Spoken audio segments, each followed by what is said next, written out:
Gas was $2.15 a gallon in August 2020. It hit $5.10 in the summer of 2022. It dropped back to $2.75. Now it's back up to $3.85, above the 6-year average. We ran the full 6 years of U.S. regular gas prices through FSR using Federal Reserve economic data. Here's what the stability score shows. This data comes from FRED, the Federal Reserve Economic Data System. It tracks U.S. regular conventional gas prices weekly, going back decades. 6 years captures the full cycle, the pandemic low, the post-reopening surge, the 2020 energy crisis peak at $5.10, the relief period, and the current climb back above the long-term average.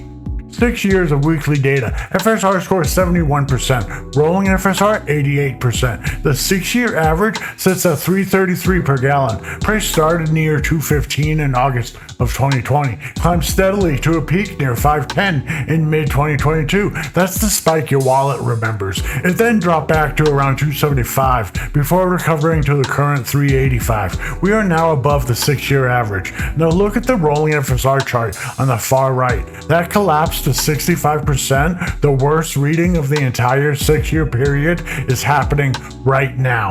Not during the $5.10 spike in 2022, right now. That means the current gas price behavior is the least structural predictable it has ever been in the entire data set. The 2022 spike was chaotic in price, but it had directional structure. What's happening now is more erratic at the window level than anything in the 6-year period. This is the FSR applied to public economic data, not just stocks. The same formula that measures stock predictability works on any time series data, gas prices, inflation, interest rates. If the data has a pattern, FSR will find it. If it doesn't, FSR will tell you that too. Full tool at predictability-api.com. Link is in the description. Thanks for stopping by. We'll catch you in the next one.